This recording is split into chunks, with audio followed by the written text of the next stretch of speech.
नमस्कार साथियों, मैं डॉक्टर कमलेश कुमार टांग आप सभी लोगों का हार्दिक स्वागत एवं अभिनंदन करता हूं इस यूएन एकेडमी के डिजिटल प्लेटफॉर्म के ऊपर।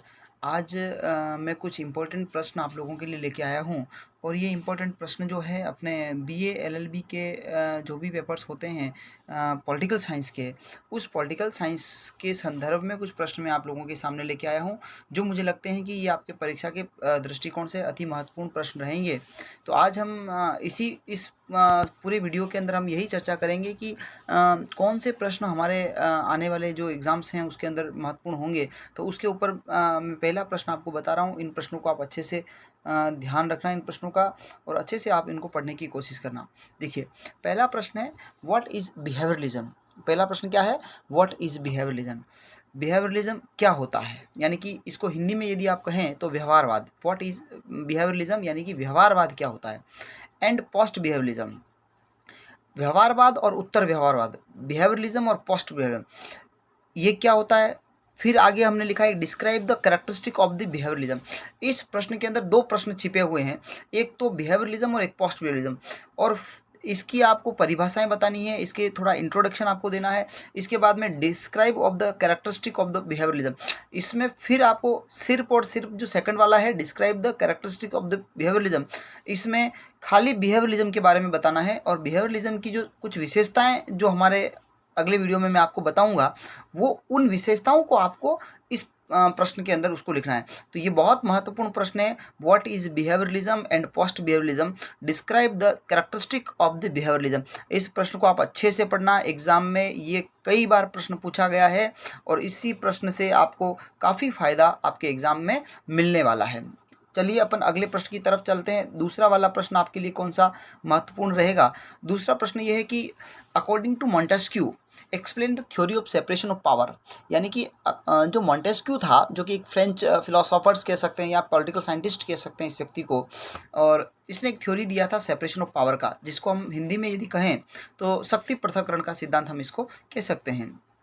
तो ये शक्ति पृथक्करण का सिद्धांत मॉन्टेस्क्यू का क्या है, इसको भी अपने को अच्छे से पढ़ना है, क्योंकि यह भी प्रश्न जो है कई दफ़ा एग्जाम के अंदर पूछा गया है। हमने पहला प्रश्न आपको बताया था बिहेवियरलिज्म और पोस्ट बिहेवियरलिज्म के बारे में, मैं बार बार रिपीट कर रहा हूँ। पहला प्रश्न हमने बिहेवियरलिज्म और पोस्ट बिहेवियरलिज्म के ऊपर बनाया था। दूसरा प्रश्न बनाया है हमने explain the theory of separation of power. इस सेपरेशन ऑफ पावर की जो थ्योरी है, इसकी अपने को आंसर फ्रेमिंग किस तरह से करनी है वो अपन अगले वीडियो के अंदर चर्चा करेंगे। अभी मैं सिर्फ आपको प्रश्नों के बारे में बता रहा हूँ कि कौन से महत्वपूर्ण प्रश्न आपके एग्जाम के दृष्टिकोण से या पॉइंट ऑफ व्यू से हो सकते हैं। तो मुझे लगता है कि दूसरा वाला प्रश्न आप सभी लोगों को समझ में अच्छे से आया होगा कि explain the theory of separation of power, यानी कि शक्ति पृथक्करण के सिद्धांत के बारे में हमें इस प्रश्न के अंदर उत्तर लिखना है, आंसर बताना है। चलिए हम अपन चलते हैं अगले वाले प्रश्न की तरफ। और अगला वाला प्रश्न अपना क्या है? अगला वाला जो प्रश्न है अपना ये वाला आपकी स्क्रीन के ऊपर, explain the social contract theory in the context of origin of the state.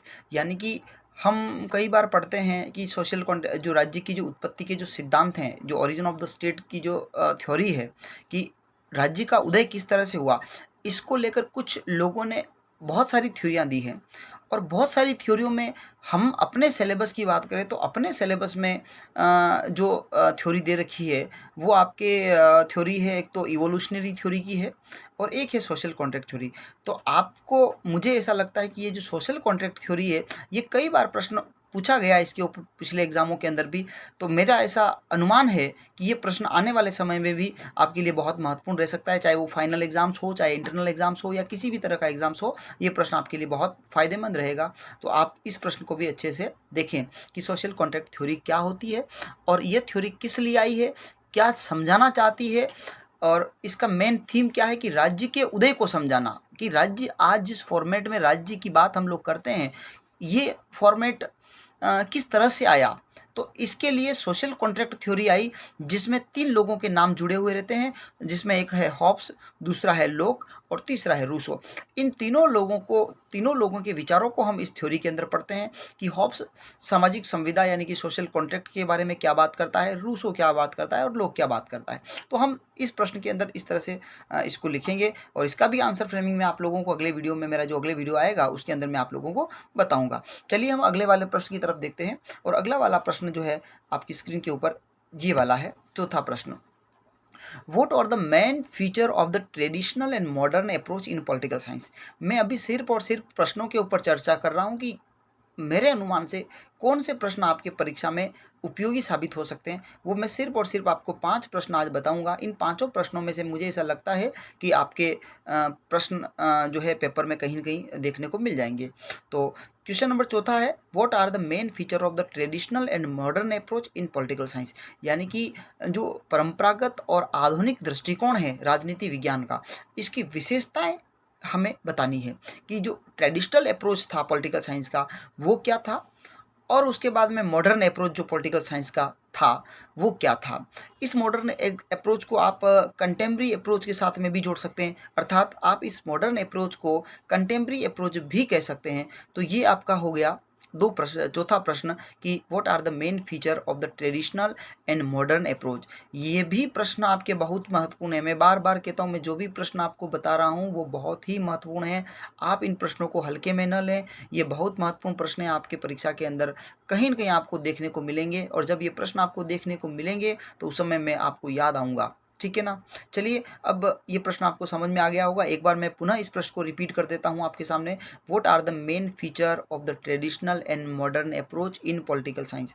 एक बार मैं पुनः कह रहा हूँ कि इस प्रश्न की आंसर फ्रेमिंग भी मैं आपको बताऊंगा।